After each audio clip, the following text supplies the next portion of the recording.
আপনি কি জানেন, একজন রাজপুত্র যার সামনে ছিল সুখ, সম্পদ আর ক্ষমতার চরম পাহাড়, সে সব কিছু ছেড়ে বেরিয়ে পড়েছিল একটাই প্রশ্নের উত্তর খুঁজতে।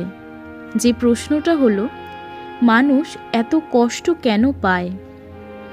এই প্রশ্নটা থেকেই জন্ম নিয়েছিল এমন একটি মানুষ, যেই মানুষ আজও হাজার হাজার বছর পর আমাদের জীবন বদলে দিয়েছে, যার কথা, যার জীবন আমাদের জীবনকে প্রভাবিত করেছে। তিনি আর কেউ নন, তিনি হলেন গৌতম বুদ্ধ। অনেক বছর আগে ভারতের এক রাজ্যে জন্ম নিয়েছিলেন এক রাজপুত্র। তার নাম ছিল সিদ্ধার্থ। রাজা শুদ্ধোধন তার ছেলেকে দুঃখ থেকে দূরে রাখতে চেয়েছিলেন। তাই প্রাসাদের বাইরে কি হচ্ছে, মানুষ কষ্ট পাচ্ছে কি ভালো আছে, এই সব কিছুই সিদ্ধার্থের চোখের আড়ালে রাখা হয়েছিল। প্রাসাদে ছিল শুধু হাসি, গান, বিলাসিতা আর সুখ। কিন্তু একদিন সিদ্ধার্থ প্রাসাদের বাইরে গেলেন। প্রাসাদের বাইরে গিয়ে তিনি প্রথম দেখলেন এক বুড়ো মানুষকে। সিদ্ধার্থ তখন ভাবলেন, এমন দুর্বলতা কি আমারও হবে? দ্বিতীয় দৃশ্য তিনি দেখলেন এক অসুস্থ মানুষকে যন্ত্রণায় কাতর হয়ে রয়েছেন। তিনি বুঝতে পারলেন শরীর কখনোই স্থায়ী নয়। তৃতীয় দৃশ্য তিনি দেখলেন একটা মৃতদেহ। সিদ্ধার্থ তখন স্তব্ধ হয়ে গেলেন। তিনি বুঝতে পারলেন মৃত্যু অবশ্যম্ভাবী। চতুর্থ দৃশ্য তিনি যা দেখলেন তা হলো এক সন্ন্যাসীকে, মুখে তার ম্লান শান্তির হাসি। সব হারিয়েও সে কেমন শান্ত।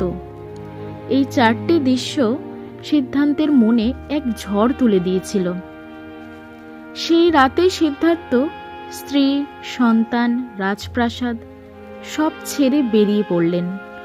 তিনি বলেছিলেন, যতদিন না মানুষের দুঃখের কারণ বুঝতে পারছি, ততদিন আমি ফিরব না।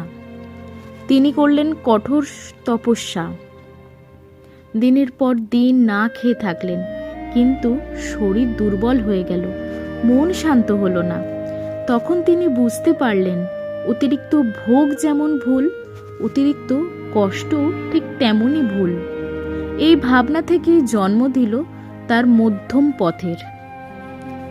একদিন একটি বটগাছের নিচে বসে সিদ্ধার্থ বললেন, আমি এখান থেকে উঠব না যতক্ষণ না সত্য জানতে পারছি, যতক্ষণ না জানতে পারছি মানুষের আসল দুঃখের কারণটা কি।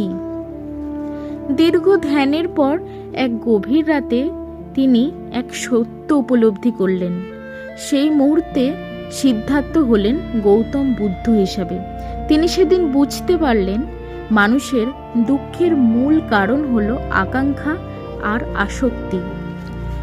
বুদ্ধ বলেছিলেন, যা আছে তাতেই সন্তুষ্ট থাকুন, কারণ লোভ কখনো শান্তি দেয় না। রাগ কখনো ধরে রাখবেন না, রাগ মানে নিজেকেই আগুনে পোড়ানো। বর্তমানে বাঁচুন, অতীত ফিরে আসে না, ভবিষ্যৎ নিশ্চিত হয় না কখনো। নিজের ভেতরে শান্তি খুঁজতে থাকুন, কারণ বাইরে খুঁজলে কেবল শূন্যতাই বাড়বে। আজ আমরা টাকা চাই, নাম চাই, সম্মান চাই, কিন্তু শান্তি কি চাই? বুদ্ধ আমাদের শেখান, আপনি যদি নিজের মনকে জয় করতে পারেন, তাহলে পুরো পৃথিবীকেও জয় করতে পারবেন। আজ যদি আপনার জীবন এলোমেলো লাগে, মন অশান্ত থাকে, তাহলে মনে রাখবেন, শান্তি বাইরে নেই, শান্তি লুকিয়ে আছে আপনার ভেতরেই। চোখ বন্ধ করুন, একটু গভীর শ্বাস নিন, আর নিজেকে জিজ্ঞেস করুন, আমি সত্যি কি চাই? এই প্রশ্নটাই আপনাকে নিয়ে যাবে গৌতম বুদ্ধের পথে। ভিডিওটা কেমন লাগলো অবশ্যই জানাবেন, আর ভিডিওটা একটা লাইক করে দেবেন। আপনারা লাইক করলে আমি মোটিভেটেড হই এবং আরও নতুন নতুন গল্প, মোটিভেটেড ভিডিও আপনাদের সামনে তুলে ধরতে পারি। চ্যানেলে যদি আপনি নতুন হয়ে থাকেন, অবশ্যই সাবস্ক্রাইব করতে ভুলে যাবেন না। আর আপনি বুদ্ধদেবের কথা শুনে কতটা ইন্সপায়ার হলেন অবশ্যই কমেন্টে জানাবেন। কিন্তু দেখা হবে পরের ভিডিওতে। ততক্ষণ সবাই শান্তিতে থাকুন।